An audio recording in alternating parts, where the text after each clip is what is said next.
मैं सिर्फ ये कह रहा हूँ कि हम आउटसाइड हम किधर तक देखना चाहते हैं? मार्च। अगर तो मार्च के एंड तक आप तैयार हैं इलेक्शंस के लिए तो हम रुक जाते हैं, नहीं तो हमने फौरी तौर पे असेंबली डिसॉल्व करके पंजाब और केपी में लगे। ये क्लियर है कि उन्होंने मुझे पूरी अथॉरिटी दे दी है, जिस दिन मैं चाहूँ असेंबली डिसॉल्व हो जाएगी। हुकूमत से कोई मुज़ाकरात नहीं होंगे, इमरान खान का हुक्मरानों को वाज़ेह पैगाम। कहा हमने दोनों असम्बलियाँ तहलील करके इलेक्शन करवाने हैं। बोल के साथ गुफ्तगू में कहा कि परवेज़ इलाही ने मुझे इख्तियार दिया है, जब चाहूँ असम्बली तहलील करूँगा। मार्च के आखिर तक इलेक्शन के लिए तैयार हैं तो असम्बलियाँ तोड़ने से रुक जाते हैं। हम मार्च से आगे नहीं जाएंगे। बजट के बाद इलेक्शन का सवाल ही पैदा नहीं होता। तो मेरी जनरल बाजवा से मेरे 3.5 साल गुजरे हैं। पहली दफा मैंने रियलाइज किया कि ये कितनी बड़ी मेरी कमजोरी है, क्योंकि मैं इसको ट्रस्ट कर लेता था। जो जनरल बाजवा कहता था मैं कहा हाँ हम दोनों मुल्क के लिए हैं, एस्टेब्लिशमेंट है, फौज है, हमारे इंटरेस्ट एक ही है कि मुल्क को बचाना है। मुझे ये पता ही नहीं था कि किस तरह मेरे से धोखे दिए गए, झूठ बोले गए। यानी हम आखिरी दिनों में भी जब हमें पता था कि ये साजिश चल रही है, मुझे IB की रिपोर्ट आ रही थी कि गेम चल रही है, जब हमें पता चल गया कि पूरी गेम हुई है, नवाज शरीफ से इनकी बातचीत चल रही है, इन्होंने प्लान बना लिया है, खास तौर पे जब फैज को जब हटाया तो उसके बाद इनकी गेम तो चल पड़ी थी।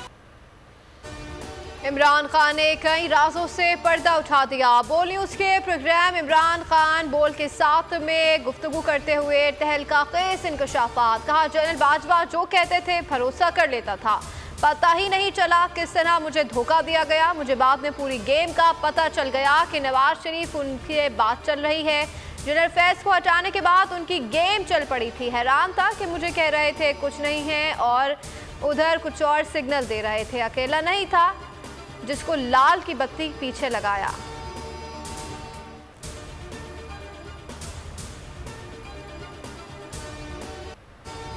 PTI के साथ खड़े हैं, असम्बली तहलील करने के लिए इमरान खान के इशारे के मुंतजिर हैं। वज़ीर आला पंजाब परवेज़ इलाही का दो टोक मौक़िफ़। कहा तहरीक दम एतमाद और गवर्नर राज की बातें गीदड़ भपकियां साबित होंगी। 27 किलोमीटर के वज़ीर आज़म के पांव तले से जमीन सिरक रही है।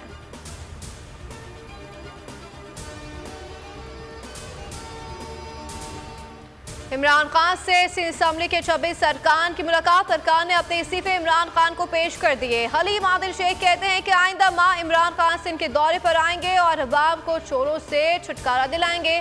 खुर्रम शेख जमान बोले कि सिंध तब्दीली के लिए तैयार है। बल्दियाती इलेक्शन के जरिए कराची का मेयर PTI से होगा।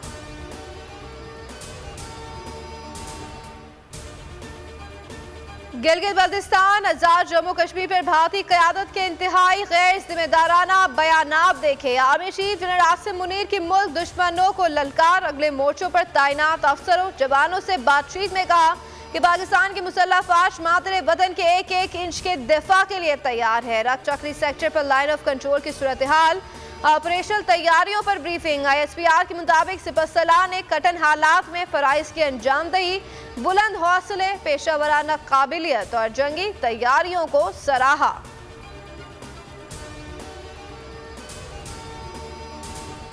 हुक्मरानों के पास कोई एजेंडा ही नहीं, हुकूमत कैसे करनी है इनको पता ही नहीं। सेनेटर बाबर रवान की बोल के प्रोग्राम तब्दीली में गुफ्तगू। कहा मईशत के लिए ऐसे बंदे को लाएं जिसने 3 बार मईशत को तबाह किया। जब तक रोड मैप नहीं होगा मुल्क ठीक नहीं हो सकता।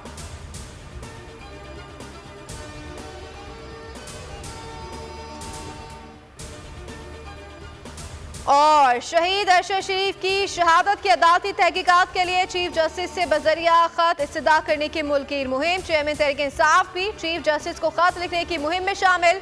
इमरान खान ने चीफ जस्टिस ऑफ पाकिस्तान को खत लिख दिया। मुहिम में अब तक हजारों पाकिस्तानी चीफ जस्टिस को खत लिख चुके हैं।